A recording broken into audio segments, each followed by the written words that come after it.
Nandito po si kaibigan po nating Dwindi Linyo. Siya po talaga ang pumunta dito sa atin at ipinatawag po tayo.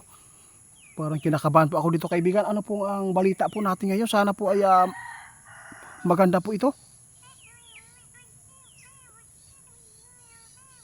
Ano po kaibigan?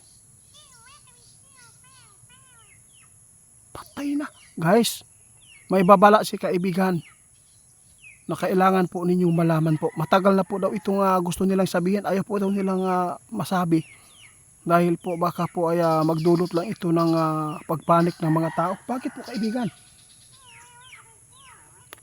Alam po ninyo guys, yung pagyanig dito sa bansa natin, lalo na dito sa Mindanao, 7.6 magnitude at sinundan pa ng 6.9 magnitude. Ito po ay magdudulot ito ng kasamaan.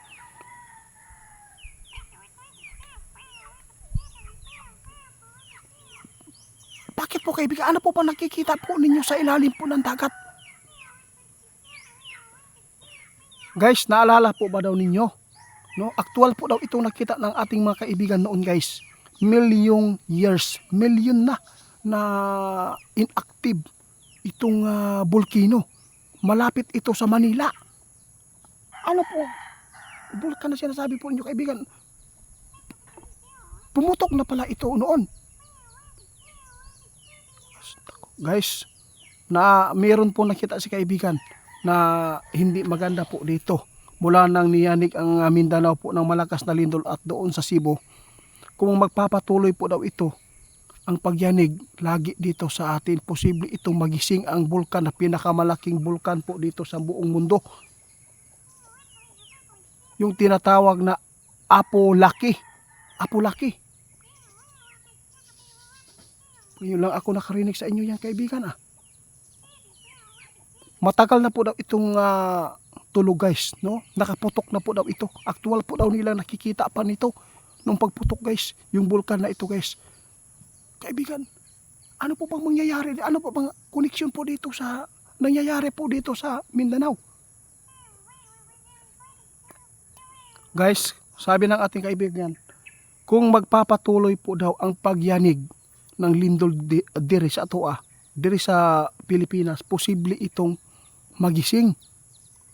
Totoo kaibigan. Kapag magising po daw ito, posible itong magbibigay ng dabigwan. Ito po yung sinasabi na mayroong mabubura na malaking lugar. Kaibigan. Matagal na po daw ito nilang gustong sabihin guys. Ngunit wala silang tapang na sabihin dahil ayaw po nila na magpanik ang mga tao. Kapag ito ay gumising guys, dahil po sa nangyari po na lindol na sunod-sunod sa Atoa, posible ito makapagbigay ng masamang mangyayari po dito sa Pilipinas. Yung sinasabi ng ating kaibigan na malaking bulkan na natutulog doon malapit sa Manila, kapag ito ay magising sa pamamagitan ng pagyanig lagi dito sa Pilipinas, ito po ang masabi natin na katapusan ng mga tao. Hindi pa pala guys, hindi pa pala magkatutua ang dabigwan. Salamat kaibigan kung ganito po ang inyong ipinapaabot. Salamat po. Wala talagang magagawa ang tao dito. Kung sakali man na ito po ang itinatadhana po sa bansa natin.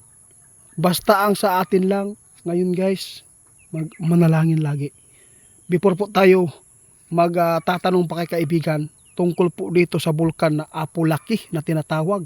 Ito po yung pinakamalaking bulkan sa buong mundo na natuklasan po daw ng siguro kung sino po yung nakatuklas, salamat po, no? Basta sinabi ng ating kaibigan ngayon, Pilipino, no? Ang nakapagtuklas nito.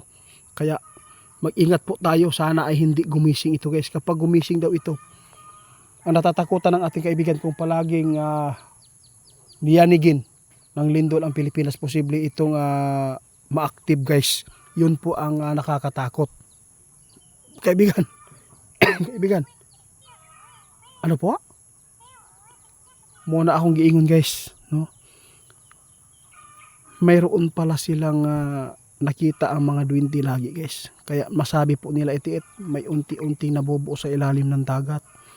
Ito pala ang ibig sabihin daw nila. Kaya guys, sa tanan no na makapanood, ako sang i-plug diri ang scammer. Huwag kayong magpaloko ni Ghost Hunter 88 Fans. Hindi yan po sa akin. Gumawa na naman po siya ng bago niyang FB account. Ang account na yan ay Ghost Hunter 88 Fans 2.0. Mag-ingat kayo sa scammer. Baka po kayo na naman po ang malinlang. Si Ghost Hunter 88 Fans ay hindi yan si Ghost Hunter 88. Ang mga video ko lang po ang nandun. Ninakaw niya at yung profile ng kanyang channel, mukha ko. Kaya makapag din lang talaga yan. Kaya mag-ingat kayo kay Ghost Hunter 88 Fans. Kaibigan, parang nawawalan ako ng lakas nito kaibigan. Ngayon ko lang po guys, ngayon lang ako rinig sa kanya guys na mayroon pa palang pinakamalaking bulkan sa buong mundo na nakakalimutan po ng mga tao ngayon. Ito sinabi ng ating kaibigan guys, no?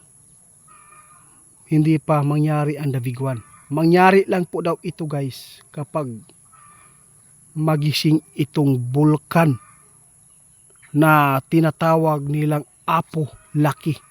Diyos ko. Aktual po ninyo nakakita ito kaibigan. Aktual ninyo nakikita talaga noon ng pagsabog. Ibig sabihin, matagal na talaga kayo kasi milyong years na po guys. Tulog ang bulkan na ito. Yun po ang sabi ng ating kaibigan ngayon. Kaya sa lahat ng makapanood sa atin, huwag kayo muna matakot. 7.6 magnitude lang guys ha. Napakarami na nagpapanik. Ang sinasambit, pangalan ng Diyos. Pero kung walang mga kalamidad, walay mga nakasagupa, ambot lang pud ka kung dili ba nila makalimutan ang Ginoo.